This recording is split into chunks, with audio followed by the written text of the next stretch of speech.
डर बैठा हुआ था कि डर के मारे वो पलायन कर रहे थे। उसके तहत पढ़िए, डरने की ज़रूरत नहीं है और आपको इंसाफ मिलेगा। और आज प्रशासन से बात करके हम सुरक्षा भी वहाँ मुहैया करवा रहे हैं।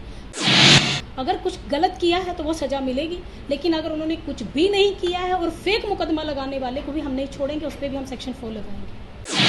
नमस्कार, आप देख रहे हैं बिहार इन शॉर्ट्स। मैं आपके साथ प्रेम। देखिए, पटना के अंबेडकर छात्रावास में जिस तरीके से गोलियां चला था, इस पर भी पुलिस महकमे पर कई सवाल खड़े हो गए थे। आपको बता दें, जो राष्ट्रीय अनुसूचित जनजाति के जो अध्यक्ष हैं, वो आज पटना पहुंचकर पुलिसकर्मियों पर सवाल खड़ा कर दिया। कहा कि जिस तरीके से लेट जांच हो रहा है, ये हम बर्दाश्त नहीं कर रहे हैं। क्या कुछ करें अंजुम आला, ठीक देखिए आप वीडियो में।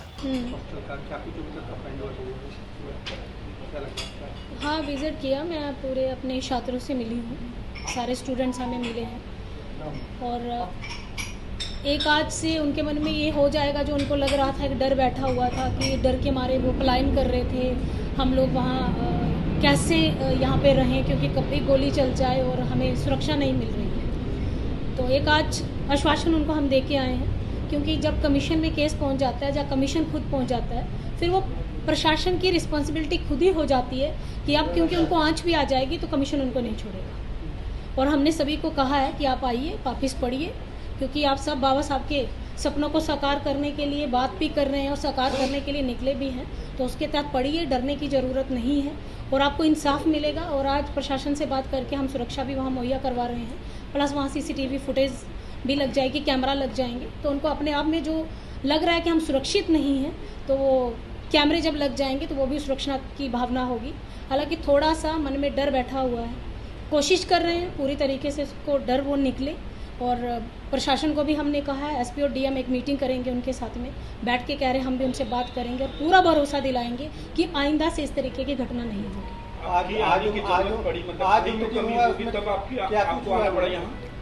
देखिए, ये अगर कमी नहीं होती तो मैं नहीं आती। और सोशल मीडिया पे जो जितने भी हमारे भाई हैं, मीडिया को मैं धन्यवाद खासकर आप सभी को देना चाहती हूँ, क्योंकि आप लोगों के माध्यम से ये न्यूज़ हमारे पास आई। क्योंकि इस तरीके से ये वायरल हो रहा था, ये कमीशन अनुसूचित जाति के लिए ही, सेफ गार्ड के लिए है, उनकी सुरक्षा के लिए है। बहुत सारे लोग अवेयरनेस नहीं है, नहीं जानते हैं, लेकिन ये कमीशन इन्हीं के लिए है। हमें लगा उनके साथ गलत हो रहा है, इसीलिए हम आए। कमी नहीं होती तो हम नहीं आते। शायद पहले कैमरे लग गए होते तो आज घटनाक्रम जो भी आता वो 24 घंटे में सॉर्ट आउट हो जाता। लेकिन दुख के साथ कहना पड़ रहा है कि बिहार जैसी स्टेट में, पटना जैसे ज़िले में और अंबेडकर छात्रावास के नाम पे, जहाँ पे बच्चों को एक पढ़ने का जो मंदिर है, उसमें इस तरीके की घटना हो जाए, वो एक शर्मसार और शर्मनाक है। और हम चाहते हैं कि आइंदा ऐसी घटना ना हो। बच्चों का पढ़ने के लिए आए हैं, पढ़ने का फिजिकली मेंटली प्रिपेयर होकर उनके पास सिर्फ किताबें होनी चाहिए। उनके पास ये जो अभी सुनने को हमको मिल रहा है कि एलिगेशन लग रहे हैं, उन्होंने किसी को छेड़ा है और वो एलिगेशन क्रॉस केस के लिए, वो नहीं, मैं उस तथ्य भी जाना चाहती, क्योंकि तथ्य सामने आएंगे, एविडेंस हमें मिलेंगे तो आगे उसमें हम बात करेंगे। लेकिन हम आश्वासन एक दिला के आए हैं कि अगर उन पर फेक मुकदमा हुआ है, फेक उन पे लिखा गया है, इन्वेस्टिगेशन होगी, CCTV कैमरे चेक किए जाएंगे, पूरे आसपास के जितना भी वहाँ पे एरिया है, पूरे आसपास की दुकानों के भी। अगर कहीं लगता है कि कुछ गलत किया है, तो हम ये नहीं कहते किसी बेटी के साथ गलत हो तो आप सज़ा मत दीजिए। अगर कुछ गलत किया है तो वो सज़ा मिलेगी, लेकिन अगर उन्होंने कुछ भी नहीं किया है और फेक मुकदमा लगाने वाले को भी हम नहीं छोड़ेंगे, उस पर भी हम सेक्शन 4 लगाएंगे। नहीं, घायल छात्र इस समय, जैसे हमने उनसे बात की तो वो 2 तो इस समय घर पे हैं, एक अभी एम्स में है, उनकी हमने जानकारी ली और अभी वो उसमें खतरे से बाहर हैं, क्योंकि SP और DM ने भी हमें बताया कि अभी वो खतरे से बाहर हैं और पूरी तरीके से ठीक हो जाएंगे। ऐसा उन्होंने आश्वासन हमको भी दिया कि अभी वो बिल्कुल ठीक हैं। हमने जैसा उनसे पूछा कि क्योंकि गोली का कुछ आगे जहर है, कुछ तो फैला नहीं है, लेकिन आपका सक्सेसफुल रहा है ऑपरेशन और वो एकदम से ठीक हो जाएंगे। हम भी उम्मीद करते हैं और ईश्वर से कामना करते हैं वो बच्चे जल्दी स्वस्थ हो जाए और ठीक हो के फिर अपनी पढ़ाई की तरफ ध्यान दें। हाँ, मुआवजा अभी जैसे हमारी बात हुई है, स्वीकृत हो गया है और पहली जो किस्त थी वो उनके अकाउंट में आ चुकी है और जितना भी होना था वो फाइनली दे दिया है।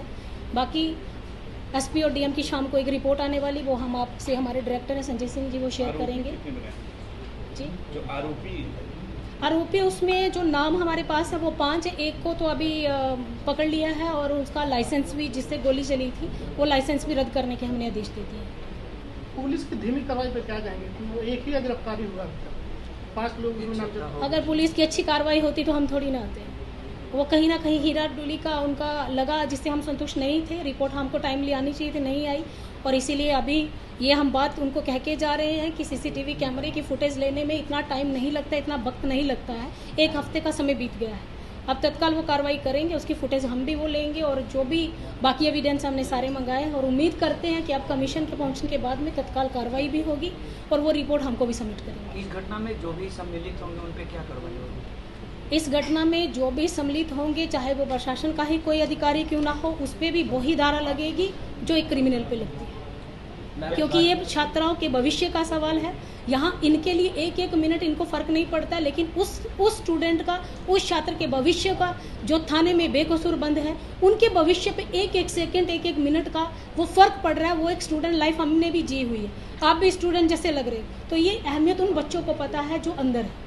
वो तो इन्वेस्टिगेशन होगी, अगर वो पूरी बाइज्जत बरी होते हैं, जिन्होंने ये एलिगेशन लगाया उसको कमीशन माफ़ नहीं करेगा।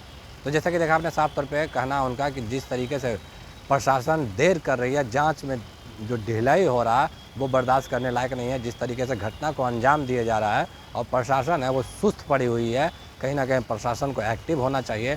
इन तमाम जो बिंदुओं हैं और जो दोषी हैं उनको सज़ा मिलना चाहिए। बाकी की तमाम खबरों के लिए बने रहें बिहार रिपोर्ट के साथ। धन्यवाद।